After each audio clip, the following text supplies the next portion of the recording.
అందరికీ నమస్కారం అండి. రంగులు మారే శివలింగం ఉన్న సోమేశ్వర స్వామి దేవాలయాన్ని గురించి ఇప్పుడు మనం తెలుసుకుందాము. ఈ దేవాలయము పశ్చిమ గోదావరి జిల్లా భీమవరంలో ఉంది. పంచారామ క్షేత్రాలలో ఒకటిగా పిలువబడుతూ నిత్యము భక్తులతో పూజలందుకుంటున్న శివాలయం ఇది. దీన్నే సోమేశ్వర స్వామి దేవాలయం అంటారు. ఇక్కడ ఉమా సోమేశ్వర జనార్దన స్వామిగా పరమశివుడు లింగ రూపంలో కొలువై భక్తులకు దర్శనమిస్తున్నాడు. పురాణ కథ విషయానికి వచ్చినట్లయితే త్రిపురాసుర సంగ్రామంలో కుమారస్వామి చేత ముక్కలుగా ఖండించబడిన శివలింగంలో ఒక ముక్క ఇక్కడ పడిందని, అందుకే దీనిని పంచారామాలలో ఒకటిగా పిలుస్తారని తెలుస్తుంది. ఈ ఆలయంలో ఉన్న శివలింగాన్ని చంద్రుడు ప్రతిష్ఠించాడని పురాణాల్లో చెప్పబడింది.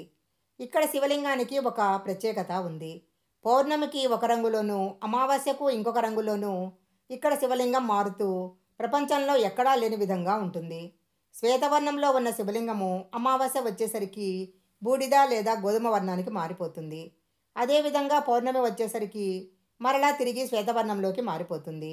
ఈ దేవాలయంలో శివలింగము చంద్రునిచే ప్రతిష్ఠించిన చంద్రశిల వల్ల ప్రతి పౌర్ణమికి అమావాస్యకు శివలింగంలో ఈ మార్పులు జరుగుతాయని అక్కడ గుళ్ళో అర్చకులు చెప్తుంటారు.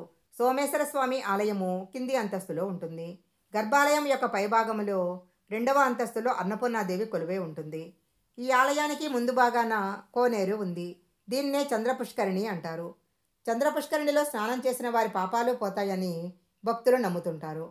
అలాగే కోనేరు గట్టుపై ఉన్న రాతి స్తంభం పైన నందీశ్వరుని విగ్రహం ఉంది. ఈ నందీశ్వరుని నుండి చూస్తే ఆలయంలో శివలింగం కనిపిస్తుంది. అలాగే దేవాలయం ముందర భాగాన ఉన్న రాతిగట్టు నుంచి చూస్తే అన్నపూర్ణాదేవి కనిపిస్తుంది. ఆలయ ప్రాంగణంలో 5 నందులు ఉండటం వలన దీనిని పంచనందీశ్వర ఆలయం అంటారు. ప్రతి సంవత్సరము మహాశివరాత్రి సందర్భంగా ఆలయంలో స్వామివారికి కళ్యాణోత్సవాలు నిర్వహిస్తారు. ఈ ఉత్సవాలు 5 రోజుల పాటు జరుగుతాయి.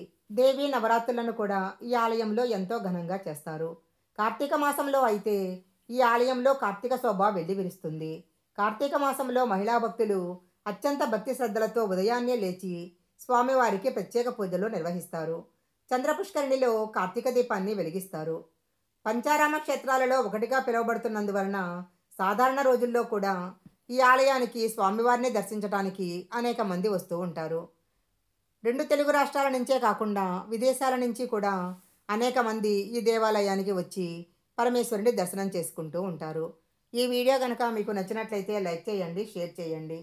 ఇలాంటి మరిన్ని వీడియోల కోసం మా ఛానల్ సబ్స్క్రైబ్ చేసుకోండి. పక్కనే ఉన్న బెల్ ఐకాన్ని యాక్టివేషన్ చేసుకుంటే మేము పెట్టే వీడియోలన్నీ కూడా మీకు ముందుగానే నోటిఫికేషన్గా వస్తాయి. మరొక మంచి వీడియోతో మళ్ళీ కలుసుకుందాం.